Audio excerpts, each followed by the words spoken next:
শিক্ষার্থীরা, একটু দেরি করে হলেও ঈদের শুভেচ্ছা জানাচ্ছি তোমাদের। আশা করছি তোমাদের প্রত্যেকেরই ঈদ ভালো কেটেছে। মূলত বেশ কিছু মডেল, থিওরি এসব আলোচনা করার পরে আমার কাছে মনে হলো একটু গল্প করা দরকার।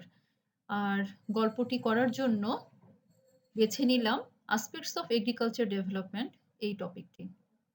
খুব সহজ একটি টপিক এবং আমার কাছে মনে হচ্ছে যে তোমরা তোমাদের যে ন্যাচারাল সেন্স গুলো, যে তোমাদের যে কমন সেন্স এগুলো এপ্লাই করে জিওগ্রাফির যে বেসিক জায়গাগুলো আছে সেগুলোকে অ্যাড করে নিলেই এই টপিকটি তোমরা আম ও খুব ভালোভাবেই বুঝে নিতে পারবে।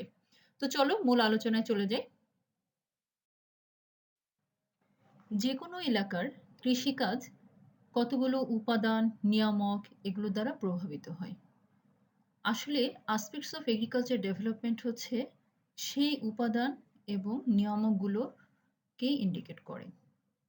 কি ধরনের বিষয়গুলো আছে এখানে? ফিজিক্যাল অ্যাসপেক্টস আছে এবং আছে সোশিও ইকোনমিক।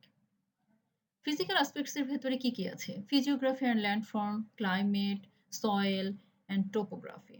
আবার দেখো সোশিও ইকোনমিক এবং আরেকটি জিনিস আছে হাইড্রোলজি।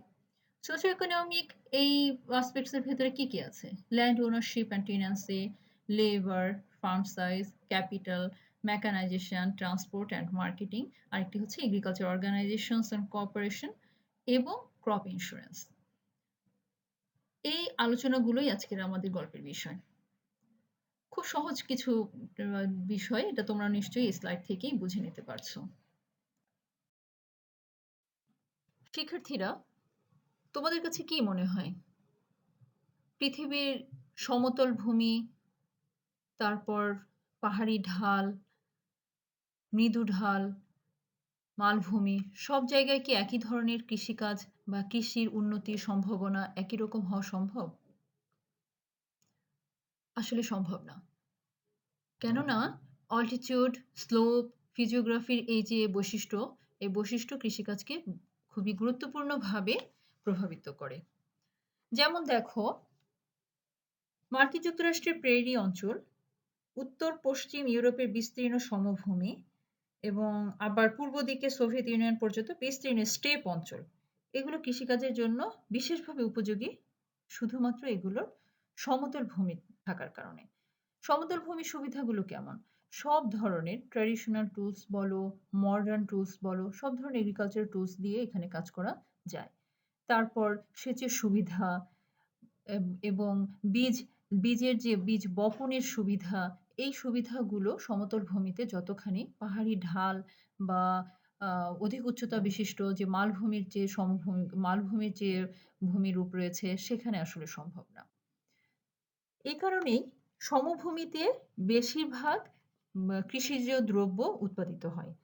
যেমন দেখো ধান, পাট, যব, গম, তুলা, ইক্ষু প্রভৃতি শস্য সমতল ভূমিতে ভালো হবে। আবার পাহাড়ি ঢালের জন্য চা, কফি এগুলো অনেক বেশি উপযোগী। এখানে বিশেষ কায়দায় বিশেষভাবে কৃষিকাজ করা হয়ে থাকে। যেমন দেখো পাহাড়ের গায়ে খাঁজ কেটে চীন, রাশিয়া, দক্ষিণ আমেরিকা বিভিন্ন স্থানে চাষাবাদ করা হয়। আমাদের দেশেও তো জানো যে পাহাড়ি ঢালগুলোতে জুম চাষ করা হয়।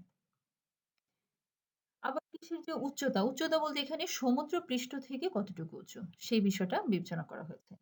এই উচ্চতার উপরেও প্রভাব ফেলে, কেননা চাপ এবং তাপমাত্রা হ্রাস, বৃষ্টিপাত, অধঃক্ষেপণ, বাতাসের গতিবেগ বৃদ্ধি, উদ্ভিদের প্রচ্ছেদনের হার বৃদ্ধি প্রভৃতি বিষয়গুলো উচ্চতার সাথে সম্পর্কিত।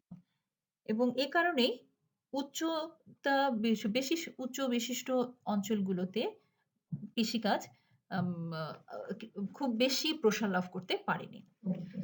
আবার দেখো ঢালের ক্ষেত্রে অধিক খাড়া ঢালগুলোতে যেটা হয় যে প্রচুর ভূমিটি খুব দ্রুত অনাবৃত হয়ে পড়ে। যার ফলে অনুর্বর ভূমি বের হয়ে আসে। আর এ কারণেই হিমালয় পর্বতের উত্তরে যে খাড়া ঢালের থাকার কারণে দক্ষিণে তুলনায় কম কৃষির বিস্তার লাভ করেছে। ক্লিয়ার? এই যে ছোট, ছোট পয়েন্টস গুলো তোমরা মাথায় রাখবে যে সমতল ভূমি আমাদের দেখো নদী মাতৃক দেশ, আমাদের যে একটা বিশাল সমভূমি রয়েছে।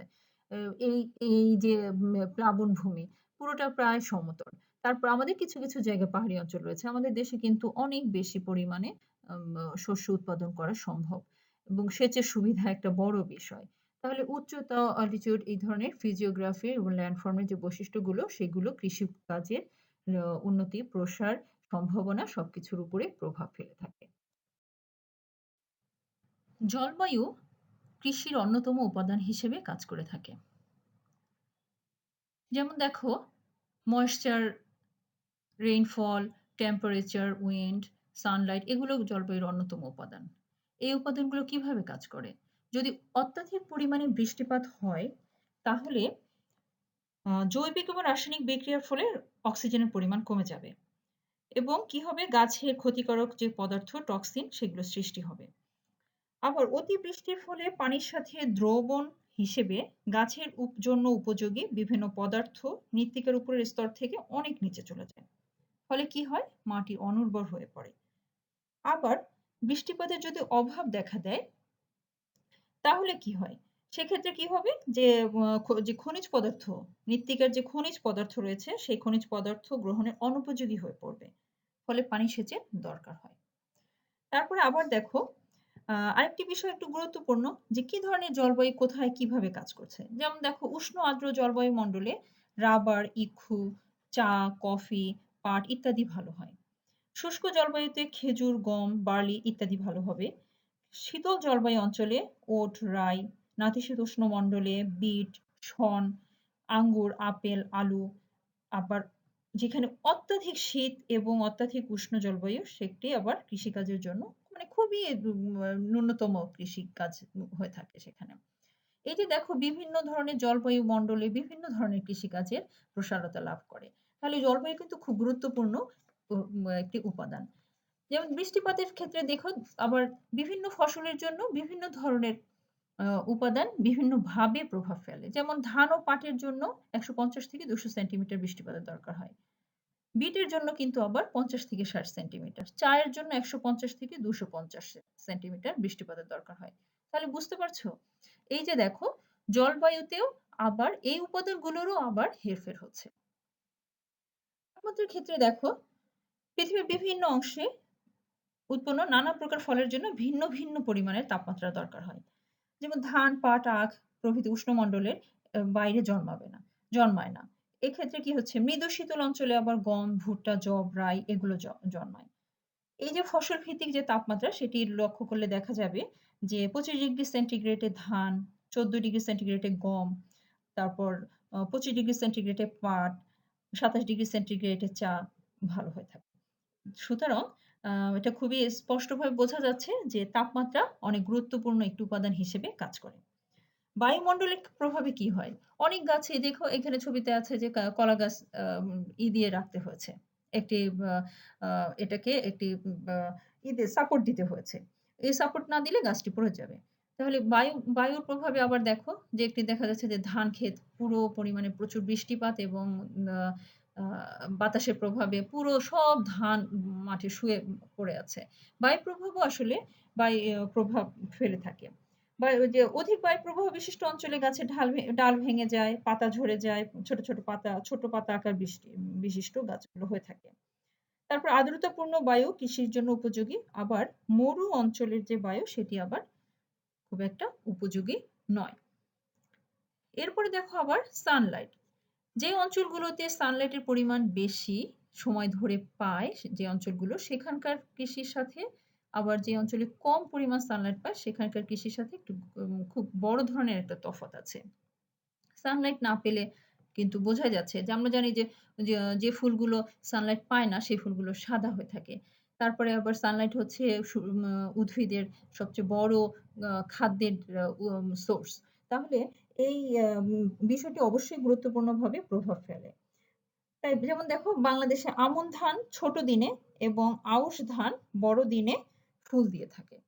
এই যে দুটো ধানের ছোট্ট করে উদাহরণ দিয়ে বোঝা যাচ্ছে যে ছোট্ট এই ধানের ফুলের যে বিষয়টা সেটাও সানলাইট এর উপরে ডিপেন্ড করছে। এমনই করে আসলে ক্লাইমেট এর যে বিভিন্ন উপাদান moisture, rainfall, temperature, wind, Sunlight এগুলো কৃষিকাজে খুবই গুরুত্বপূর্ণভাবে প্রভাব ফেলে থাকে। কৃষির আরেকটি মৌলিক উপাদান হলো মৃত্তিকা। শিক্ষার্থীরা, তোমাদের কি মনে হয়? সব ধরনের মৃত্তিকায় কি সব ধরনের উদ্ভিদ জন্মাবে? সব ধরনের কৃষিকাজ করা সম্ভব হবে? আসলে কিন্তু সম্ভব না।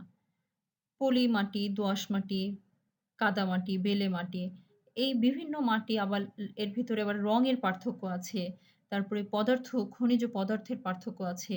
দেখো, লাল মাটি, কালো মাটি, এই যে মাটির মৃত্তিকার যে বিভিন্ন গুণাবলীগুলো দেখা যায়, এই গুণাবলীগুলো অনুসারে আবার কৃষিকাজের পার্থক্য হয়ে থাকে। যেমন দেখো, পিএইচ এর মান। পিএইচ এর মান যদি বেশি হয় তাহলে সেটি ক্ষার নির্দেশ করবে। মানে সেই মাটিটাতে ক্ষার বেশি। এই লাল মৃত্তিকা সাধারণত অম্লধর্মী, আ যাতে ফসল তেমন একটা ভালো হয় না। আবার কালো মাটি, যেখানে ক্ষার বা ফসলের জন্য বিশেষভাবে উপযোগী। তারপর পরিবর্তনশীল কিছু বৈশিষ্ট্য আছে। যেমন দেখো, বাংলাদেশে যে প্রতি বছরই বন্যা হচ্ছে। বন্যা হয়ে নদীর তীরবর্তী অঞ্চলগুলোতে কিন্তু যে মাটি আছে, সেই মাটিকে প্রচুর আ উর্বর করে তুলছে। এই মাটিতে যেই ফসলটা হবে, নদীর পানি দ্বারা প্লাবিত হয়ে, সমুদ্রের পানি দ্বারা আবার প্লাবিত হয়ে কিন্তু ম্যানগ্রোভ জাতীয় উদ্ভিদ জন্মাচ্ছে সুন্দরবনে। তাহলে কিন্তু সেই ম্যানগ্রোভ জাতীয় উদ্ভিদ কিন্তু আবার আমাদের যে নদীর যে প্লাবন ভূমিগুলো রয়েছে, সেখানে কিন্তু ফ্লাড প্লেন এ কিন্তু আবার দেখা যাচ্ছে না। তাহলে নদীর মৃত্তিকার যে পরিবর্তনশীল বৈশিষ্ট্য, মৃত্তিকার যে খনিজ উপাদানের বৈশিষ্ট্য, এর যে পিএইচ এর মানের বৈশিষ্ট্য, এই বৈশিষ্ট্যগুলোর উপরে প্রচুর পরিমাণে হেরফের হয়ে থাকে কৃষির উৎপাদন। যেমন ধান, পাট প্রভৃতির জন্য নদী উপত্যকা, বদ্বীপের উর্বর মৃত্তিকা, আবার গমের জন্য উর্বর দোআঁশ কৃষ্ণ মৃত্তিকা, আলুর জন্য বেলে মাটি, ম তারপরে বিটের জন্য গুড়া মৃত্তিকার প্রয়োজন হয়। বাংলাদেশের মৃত্তিকায় কৃষিকাজ হিসেবে ধান ও পাট এবং পাকিস্তানি মৃত্তিকায় আবার গম ও তুলা প্রচুর পরিমাণে জন্মে। তাহলে কিন্তু বোঝা যাচ্ছে যে আম আ কে মাটির গুণাগুণের উপরও কৃষির বিশেষভাবে প্রভাবিত হয়ে থাকে। এগ্রিকালচার ডেভেলপমেন্টের আরেকটি গুরুত্বপূর্ণ অ্যাসপেক্ট হচ্ছে ওয়াটার সোর্স। কোন সোর্স থেকে ওয়াটার পাওয়া যাচ্ছে সেটি একটু গুরুত্বপূর্ণ বিষয়। Rain water, ground water. দেখো, রিভার ওয়াটার।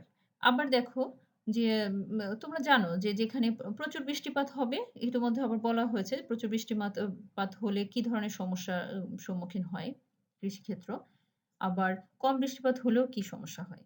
কম বৃষ্টিপাতের ক্ষেত্রে একটা জিনিস অনুপ্রবেশ ঘটে, সেটি হচ্ছে মডার্ন টুলস গুলোর অনুপ্রবেশ বেড়ে যায়। যেমন দেখো, যেখানে বৃষ্টিপাত হবে না সেখানে সেচ কাজের দরকার হবে। তাহলে সেচ কাজের দরকার হলে সেখানে কিন্তু বিভিন্ন পদ্ধতি, এখানে দেখো ডিফারেন্ট পদ্ধতিতে সেচের জমি আ আ জ সেচের সেচ কার্য দেখা যাচ্ছে। পাইপের মাধ্যমে একেবারে নালা করে সিরিয়ালি নালা করে যেমন প্রসেস আছে, আবার একেবারে উম হালকা ধরনের যে গভীর নলকূপ, সেটির মাধ্যমেও সেচের কাজ চালানো হয়। এই যে ঘটনাগুলো, এই ধরনের ঘটনা ছাড়াও আরেকটু কৃত্রিম একটা উপায় আছে, সেটা হচ্ছে মেঘ না থাকলে বৃষ্টিপাত হয় না। কিন্তু বায়ুমণ্ডলে জলাকর্ষী কণার যে অভাব হয়, সেই অভাব থেকে আবার সালফার ডাই অক্সাইড নামক জলাকর্ষী কণা কি করে বায়ুমণ্ডলে ছিটিয়ে দিয়ে কৃত্রিম উপায়ে বৃষ্টিপাত তৈরি করা হয়। এভাবে করেও কৃষিতে বিভিন্নভাবে সেচের ব্যবস্থা করা হয়। তাহলে ওয়াটার রিসোর্স, ওয়াটার খুব গুরুত্বপূর্ণ একটি বিষয়। কেননা পানি না থাকলে আসলে কিভাবে বাঁচবে উদ্ভিদ? আর সেই পানির ক্ষেত্রে রেইন ওয়াটার হতে পারে, রিভার ওয়াটার হতে পারে, গ্রাউন্ড ওয়াটার হতে পারে। আবার কৃত্রিমভাবেও বৃষ্টিপাত তৈরি করা যেতে পারে, যেটা আমরা উন্নত ডেভেলপ কান্ট্রি গুলোতে আমরা খুব বেশি পরিমাণে আ দেখে থাকি। আর যে দেশগুলোতে নদী-নালার, যেমন আমাদের দেশে নদী-নালার প্রাধান্যটা অনেক বেশি। যার কারণে তোমার নিকটস্থ যে ওয়াটার সোর্স রয়েছে এবং গ্রাউন্ড এ যে ওয়াটার আছে তা দিয়েই আমাদের সেচ কার্য হয়ে যায়। আমাদেরকে আর নতুন করে সালফার ডাই অক্সাইড ব্যবহার করে বা বৃষ্টিপাত ঘটানো দরকার হয় না। এই হলো ফিজিক্যাল অ্যাসপেক্ট। ৪ টি বিষয় আমরা আলোচনা করলাম।